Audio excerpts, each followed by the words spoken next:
सांग्रांथि बे कनसियासनेस आरो सांग्रांथिया गोदो जोबोद खम जोङो नुदों बाथौ धोरोमनि जिखिनि जोंनि गोदान जोलैफोर बे गोदान जोलैफोरनि गेजेराव खिन्थु दा बयबो जिहेतु जोंनि जोनोम आरो जोंनि थैनाय आरो सासे सुबुंनि थांना थानायनि जिउआव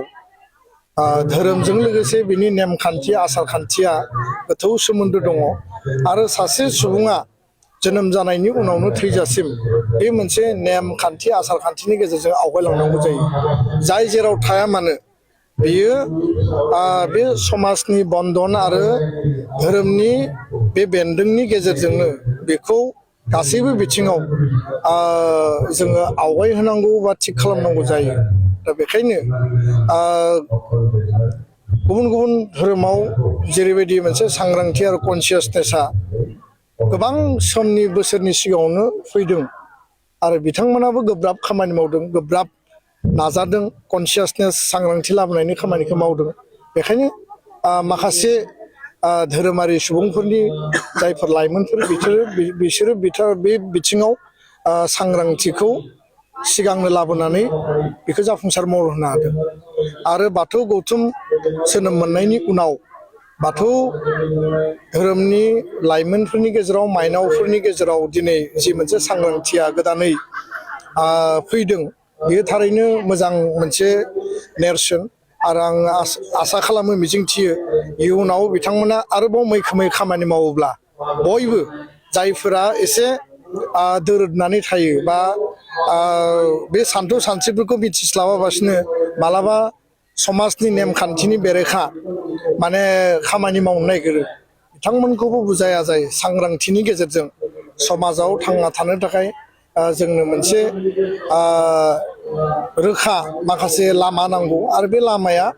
धोरोमनि गेजेरजों सानथौ सानस्रिनि गेजेरजोंसो फैयो बे खोथाखौ जोङो बुजायनांगोन अब्ला समाजाव समाज बेरेखा थासारि हाबाफारिनि जि धोरोमावनो जाया मानो बे परिबेसा जेरावबो थानाय नङा आङो खावलायगोन जे बोसोरफ्रोमबो मागो माने दाननि नैथि मंगलबारखौ गोथार बाथौ सान महरै फालियो आरो बे गोथार बाथौ सानाव जाहाथे जोंनि लाइमोनफ्रा आरो जोंनि बाथौ सिबियारिफ्रा साफ्रोमबो गाजा गोमजायै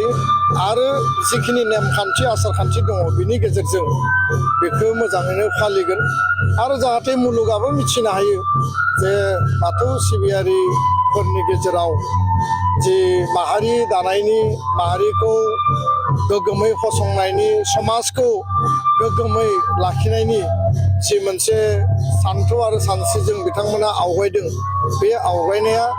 बयनिबो गोजोननि अनलायनायनि मोनसे नेरसोन जाथों आं बेखौनो खावलायबाय गोजोन्थों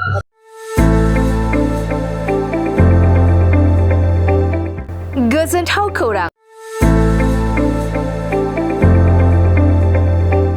क'क्राझार सहरनि साखाथियाव थानाय तितागुरि मानास पाब्लिक स्कुला लानानै फैदों गोजोनथाव खौरां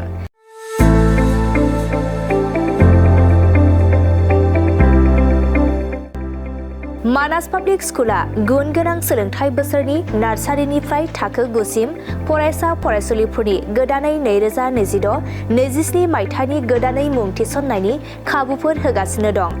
गुन गोनां सोलोंथाइ होनायजों लोगोसे तितागुरि मानास पाब्लिक स्कुलाव basic computer education English speaking environment आरो मोजां सोलोंथाइ गोनां फोरोंगिरिफोर दं फरायसा फरायसुलिफोरनि थाखाय सोलोंथाइ लानायजों गोबां मोजां खाबुफोर दं जेरै यगानि खाबु आरो हिन्जावसा आरो हौवासाफोरनि थानायनि थाखाय सेपारेट हस्टेलनिबो खाबुफोर दं नोंथाङा आबुङै मिथिबावनो थाखाय थोंजोङै नैबे 60008532886000489621 आरो